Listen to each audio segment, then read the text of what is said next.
Welcome to online class students. So in previous class we have discussed about the provisions or rules relating to the time of supply. So in this class we are going to see the practical part relating to the time of supply, how we have to consider the time of supply.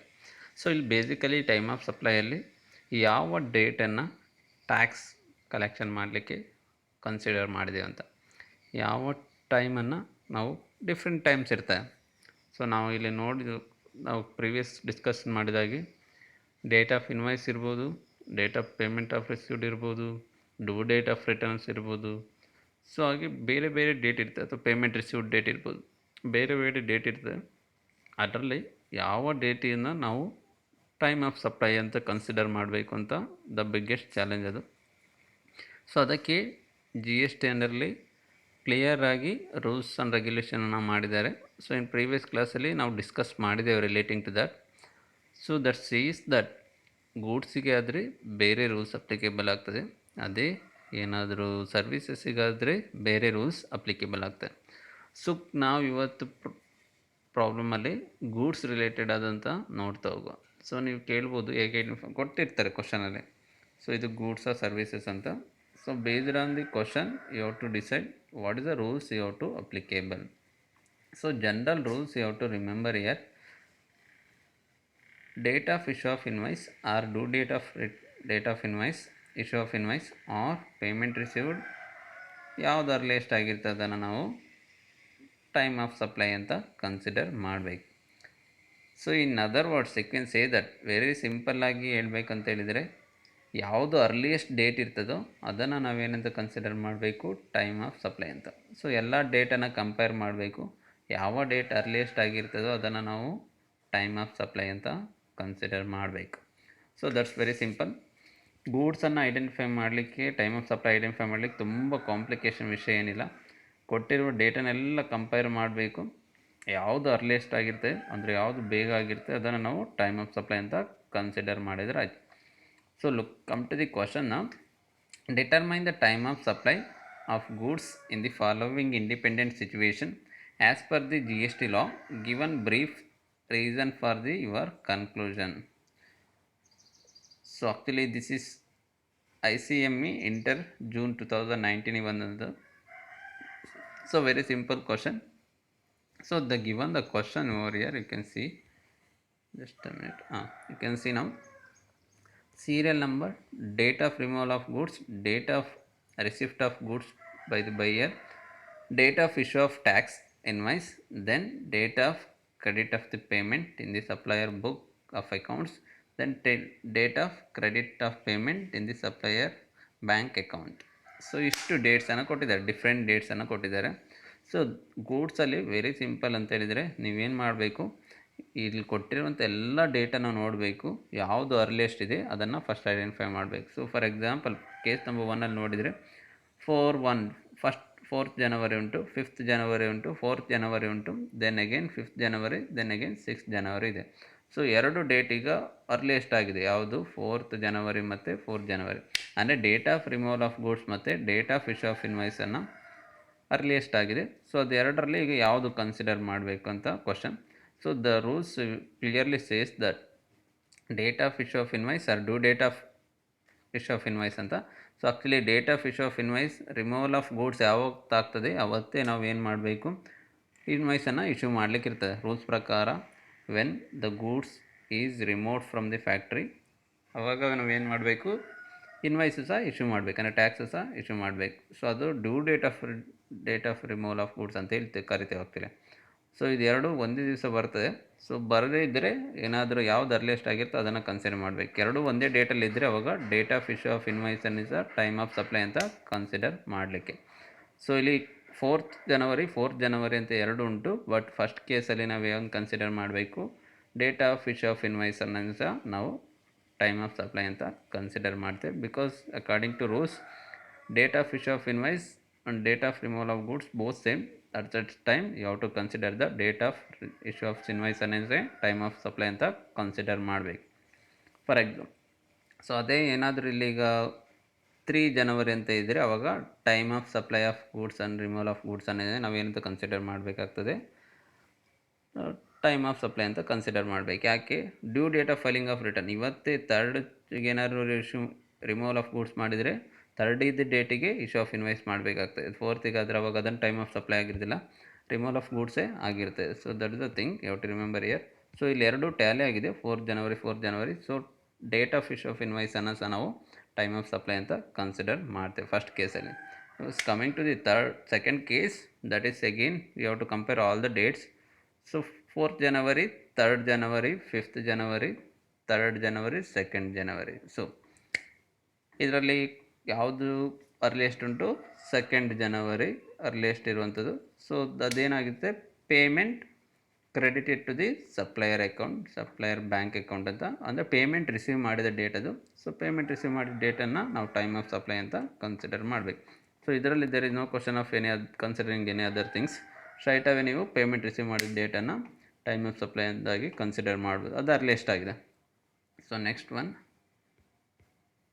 so in this case you have to consider this one. Then third one, 4th January, 5th January, 4th January, 7th January, 8th January.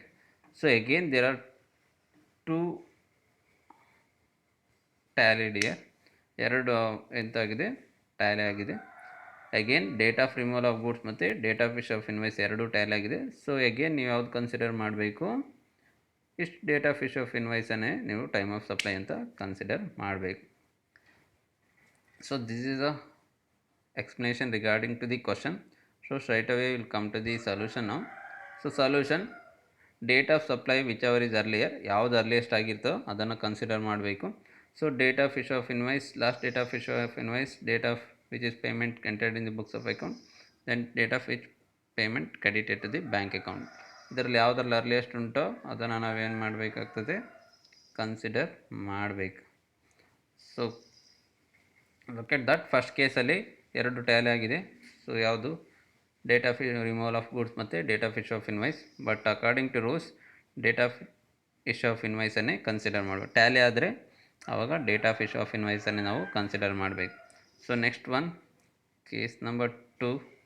Again you have to compare all the things. The earliest one 2nd January. So date of credit payment in the supplier bank account, credit to the supplier bank account.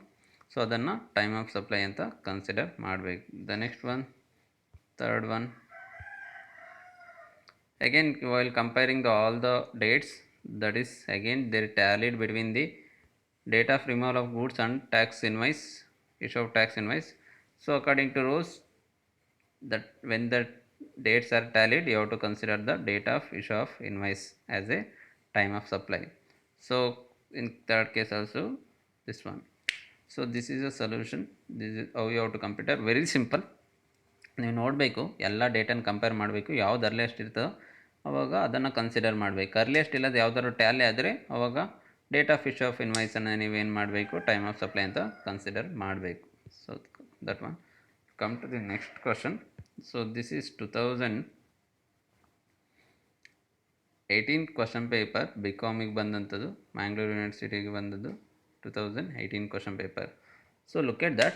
Mr. Gangadhar of New Delhi supplied the goods. So goods ಇದಂತ ಗೊತ್ತಾಗಲಿಕ್ಕೆ ಇದಕ್ಕೆ ಹೇಳಿರ್ತಾರೆ. ಪ್ರೀವಿಯಸ್ಸಲ್ಲಿ ಸಹ goods ಇತ್ತು. So ಇದು ಸಹ ಗೂಡ್ಸಿಗೆ related ಇದೆ. Ajay of Mumbai, Gangadhar has to send the goods delivery from the New Delhi to Mumbai. Gangadhar sent the goods to the Ajay on 29th August 2018. Determine the time of supply. Goods ಯಾವಾಗ ಸೆಂಡ್ ಮಾಡಿದ್ದಾನೆ, so that date is also important. So goods send ಮಾಡಿದ date ಯಾವುದು? 29th August 2018. ಅಂದರೆ ಅದೇ removal of goods ಆಗಿರ್ತಾಗ್ತಿಲ್ಲ ಅವತ್ತೇ. Determine the time of supply in different scenario of the following. So different scenarios ಕೊಟ್ಟಿದ್ದಾರೆ. So look at that. Again you have to compare between all the dates, whichever is earlier that should be considered. Tally ಆದರೆ ಅವಾಗ issue of invoice ಅನ್ನೋದನ್ನೇ ನೀವು consider ಮಾಡಬೇಕು. So that's what. Come to ನಾವು point. Situation number 1, they given ಎಲ್ಲ ಯಾವುದೆಲ್ಲ ಕೊಟ್ಟಿದ್ದಾರೆ. Date of removal of goods ಕೊಟ್ಟಿದ್ದಾರೆ, date of issue of invoice ಕೊಟ್ಟಿದ್ದಾರೆ, last date for issue of invoice ಕೊಟ್ಟಿದ್ದಾರೆ, ಮತ್ತು date of which payment entered in the books of accounts ಕೊಟ್ಟಿದ್ದಾರೆ, then the payment credited to the bank account ಕೊಟ್ಟಿದ್ದಾರೆ. So ಯಾವ್ದು earliest ಇರ್ತೋ ಅದು time of supply ಆಗಿರ್ತದೆ ಗೂಡ್ಸಲ್ಲಿ. So 29th August, 31st August, 31st first September. So 3 date tally ಆಗಿದೆ ಇಲ್ಲಿ. 3 date ಯಾವುದೆಲ್ಲ? Date of removal of goods, date of issue of invoice ಮತ್ತು last date of issue invoice. ಅದು 3 ಸಹ ಅರ್ಲಿಯೆಸ್ಟ್ ಆಗಿದೆ. ಅದೆಲ್ಲರೂ ಸಹ ಒಂದೇ ಡೇಟಲ್ಲಿ ಉಂಟು. ಸೊ ಇವಾಗ ಯಾವುದನ್ನು ಕನ್ಸಿಡರ್ ಮಾಡಬೇಕು? Yes, according to rules date of issue of invoice tally ಆದರೆ ಡೇಟ್ ಆಫ್ ಇಶ್ಯೂ ಆಫ್ ಇನ್ವಾಯ್ಸನ್ನು ನೀವೇನಂತ ಕನ್ಸಿಡರ್ ಮಾಡಬೇಕು? ಟೈಮ್ ಆಫ್ ಸಪ್ಲೈ ಅಂತ ಕನ್ಸಿಡರ್ ಮಾಡಬೇಕು. ಸೊ ಇನ್ ಫಸ್ಟ್ ಕೇಸ್ ಅದಾಗಿರುತ್ತೆ, time of supply of goods. So in second case come to ನಾವು. First ಕೇಸಲ್ಲಿ ಯಾವುದಾಗಿದೆ? That is this one. So round off ಮಾಡಿರೋ ಹೋಗ್ತದೆ. So will consider letter check. Next one, second ಸಿನಾರಿಯಲ್ಲಿ ನೋಡಿ, 29th August, 2nd September, 29th August, 31st September, 31st August ಮತ್ತು 1st September. So ಇಲ್ಲಿ ಸಹ 2 ಡೇಟ್ ಟ್ಯಾಲಿ ಆಗಿದೆ. ಯಾವುದು? 29th ಆಗಸ್ಟ್ ಮತ್ತು 29th ಆಗಸ್ಟ್. ಸೊ ಮತ್ತೆಲ್ಲ ಸಹ ಲೇಟ್ ಉಂಟು. ಸೊ ಈ ಟೈಪಲ್ಲಿ ಇರಬೇಕಾದ್ರೆ ಅರ್ಲಿಯೆಸ್ಟ್ ಯಾವುದು? 29th August, 29th August. ಇವಾಗ ಯಾವ್ದು ಕನ್ಸಿಡರ್ ಮಾಡಬೇಕು? Last date for issue of ಇನ್ವಾಯ್ಸನ್ನು ಕನ್ಸಿಡರ್ ಮಾಡಬೇಕು. Last date of issue of ಇನ್ವಾಯ್ಸನ್ನು ನಾವೇನದು ಕನ್ಸಿಡರ್ ಮಾಡಬೇಕು? You have to considered as a time of supply. Date of issue of invoice ಇದ್ದರೆ ಅದರಲ್ಲಿ ಟ್ಯಾಲಿ ಆಗೋದ್ರಲ್ಲಿ date of issue of invoice consider ಮಾಡಬೇಕು. Date of issue of invoice ತುಂಬ ಲೇಟಾಗಿ ಆಗಿದ್ದರೆ ಅವಾಗ last date for issue of ಇನ್ವಾಯ್ಸನ್ನು consider ಮಾಡಬೇಕು. So due date of last date of invoice, issue of invoice ಅಂತ ಕರಿತೇವೆ ಅದನ್ನು. So 29th August, that should be considered here. So that's what. In second case, which one you have to consider? 29th. First one only date of issue of invoice. The next third scenario, 29th August, 29th August, 29th August, 28th August, then 30th August. So ಯಾವುದು ಉಂಟು ಇಲ್ಲಿ? The earliest ಇರುವಂಥದ್ದು ಯಾವುದು? ಇದು 28 August ಇರುವಂಥದ್ದು. ಬೇರೆ compare ಮಾಡಬೇಕಂತಿಲ್ಲ, that will be the time of supply ಆಗಿರ್ತದೆ. Third case is very easy. Then fourth case, 29th August, 4th September, 29th August, 27th August, 30th August. So which will be the ಯಾವುದಾಗಿರ್ತದೆ ಇಲ್ಲಿ? So ಯಾವ್ದು earliest ಉಂಟು ಇಲ್ಲಿ? That is 28th August. 28th August ಉಂಟು. So that will be the ಏನಾಗಿರ್ತದೆ? Time of supply ಆಗಿರ್ತದೆ. So ಯಾವ್ದು earliest ಉಂಟೋ ಅದನ್ನು ನಾವು ಟೈಮ್ ಆಫ್ ಸಪ್ಲೈ ಅಂತ ಕನ್ಸಿಡರ್ ಮಾಡ್ತೇವೆ. ಸೊ ಟ್ಯಾಲಿ ಏನಾದರೂ ಆದರೆ ಟ್ಯಾಲಿ ಆಗಿದ್ರಲ್ಲಿ date of issue of invoice ಇದ್ದರೆ ಅದನ್ನು ಕನ್ಸಿಡರ್ ಮಾಡಬೇಕು. ಟ್ಯಾಲಿ ಆಗಿದ್ರಲ್ಲಿ ಅದು ಇರೋದೇ ಇದ್ದರೆ last date of issue of invoice consider ಮಾಡಬೇಕು.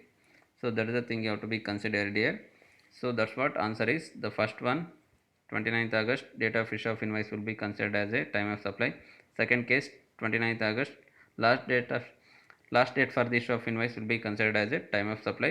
Then third case, 28th August, that is date of payment, which payment entered in the books of accounts. The last case, 27th August, date on which payment entered in the books of accounts. With the absence of information, problems is assumed to be that last date for which is issue the removal of goods are one and same. So ಏನಾದರೂ ಇಲ್ಲಿ ಪ್ರಾಬ್ಲಮಲ್ಲಿ ನೋಟಲ್ಲಿ ಹೇಳೋದು ಏನಂತ ಹೇಳಿದರೆ, last date of issue of invoice ಏನಾದ್ರು ಕೊಡದೇ ಇದ್ದರೆ ಅವಾಗ date of removal of goods ಏನಾಗಿರ್ತದಾಗ last date of issue of invoice ಆಗಿರ್ತದೆ. ಅಕಾರ್ಡಿಂಗ್ ಟು ಸೆಕ್ಷನ್ 31 ಸಬ್ಸೆಕ್ಷನ್ 1 ಪ್ರಕಾರ ಏನಾದರೂ last date of issue of invoice ಕೊಡದೇ ಇದ್ದರೆ, ಈ ಡೇಟನ್ನು ಇದು ಕಾಲಮ್ ಕೊಡದೇ ಇದ್ದರೆ ಅವಾಗ last date for issue of invoice removal of goods ಯಾವಾಗಿರ್ತದೆ ಅವಾಗವೇ ಅದು ಇಶ್ಯೂ ಮಾಡಬೇಕು ಅಂತ ಅರ್ಥ. So that's what the solution is. So in next problem will see in next class.